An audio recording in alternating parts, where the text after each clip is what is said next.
My video today is going to be about spark plugs for the 2-liter turbo Genesis Coupe 2010 through 2014. This is specifically for the people that have tunes on their 2-liter turbo. So the car originally comes with iridium spark plugs, and the reason for that is specifically for the service life of the spark plugs. The OEM ones on the factory tune should last around somewhere around 100,000 miles. And they're a little more expensive than a copper or platinum alternative for the reason that the metal is harder and it lasts longer, but it doesn't transfer the electricity quite like a copper plug. And the recommended plug for the tuned Genesis Coupe 2-liter turbo is the NGK LFR 7AIX, or what I like to call it, the 2309, because it's easier to say and remember. And I bought some when I put my stock turbo tune on it a long time ago, about 60,000 miles, and I just figured I'm going to change the spark plugs out. They're not too expensive. So I went looking on AutoZone's website, and I put in on the search bar the 2309, and that is the one step colder plug than what the Genesis Coupe comes with.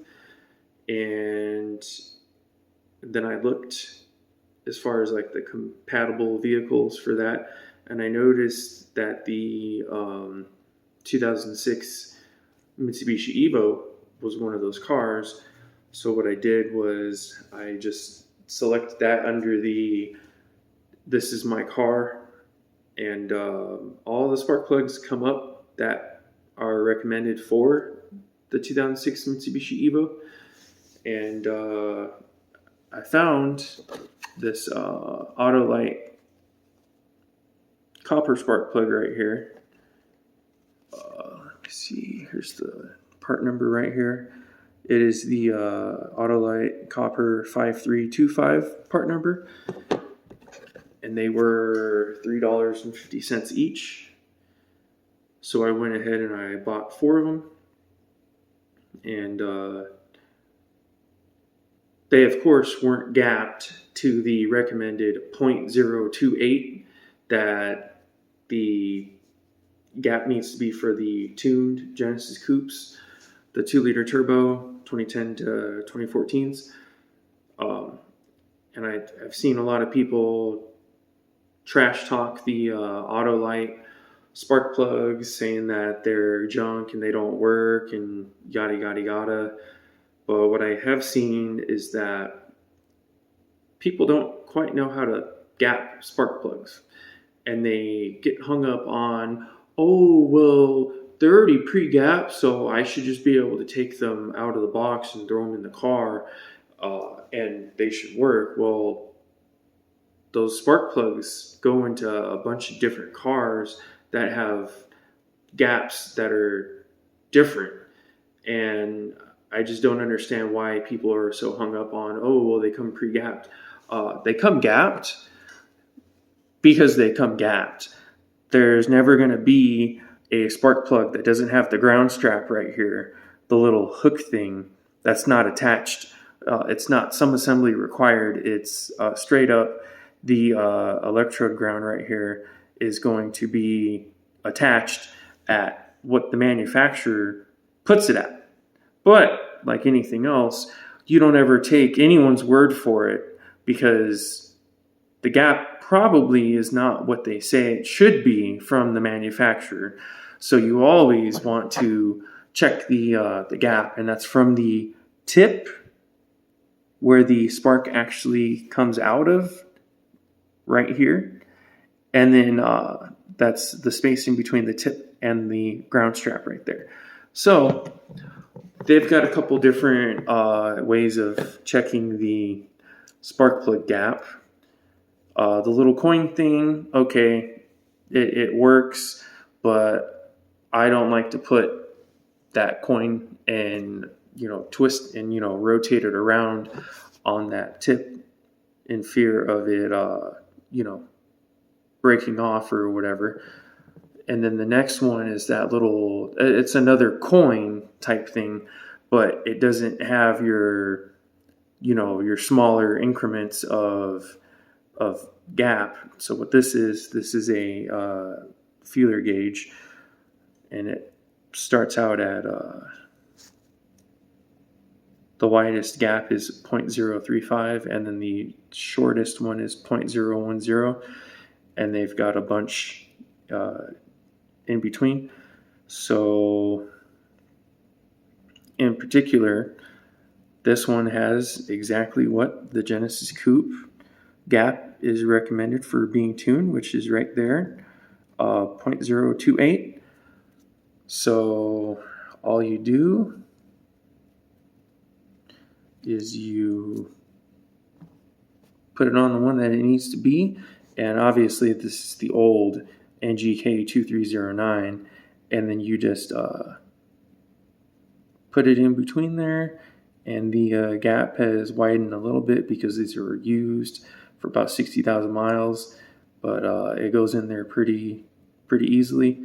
So the gap has widened a little bit, but the reason why I like the feeler gauge is because you only have to put it in a little bit like this and not have to rotate the little coin gap tool around and run the risk of, like I said, messing up the iridium tip right there.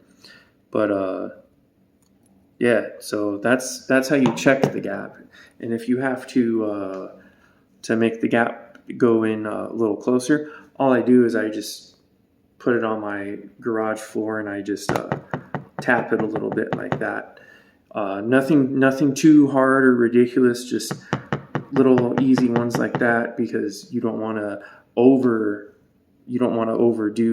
pushing the ground strap in too close, and then you have to take something to try and pull it away. So just little soft ones like that, and eventually you'll be able to get it to where you need to get it to.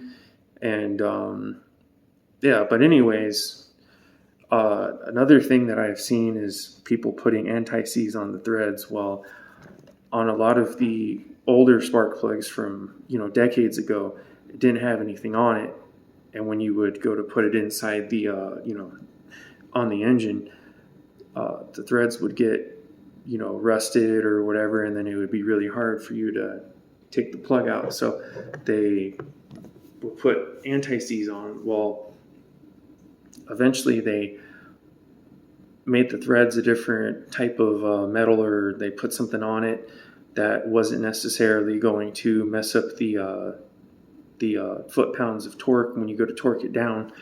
And so you don't need to be doing that anymore. You just put it in there. But onto the coppers. The reason why I went with the copper is because it conducts and it passes electricity through it really good, way better than the iridium and even the platinum plugs. So I went ahead and I got these, and I gapped them, like I said, to the 0.028. I put them in the car. Of course, took it out for a drive, and there's been no issues. There's been no misfires. There's been no spark plug blowout. No, none of that stuff. And straight up, they work. Like I said, people like to talk about the Autolite plugs not working. Well, it's not necessarily the spark plug's fault. It's operator error. They probably don't know how to gap them, and they're too afraid to gap them because they think that they're pre-gapped and they could just put them in there, slap them in however they are, and everything is going to work out fine. But yeah, I haven't had any problems with them. Yes, they don't last as long as their iridium counterparts do because the copper is softer and it's not as strong. So generally speaking, they should last somewhere around 20,000 miles, maybe up to 30,000. But just like oil and changing your oil, the intervals, oil is not very expensive when talking about replacing your engine. $50 and a little bit of your time for oil and an oil filter is going to be a lot better for the car than having to replace the engine.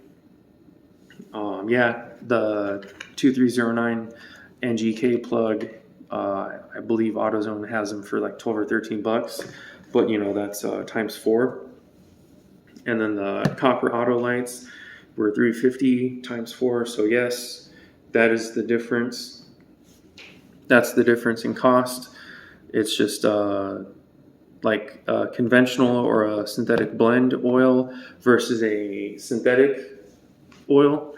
The synthetic is more expensive because it lasts longer technically, but again, there's no reason to play, to gamble on how long you can go on synthetic oil.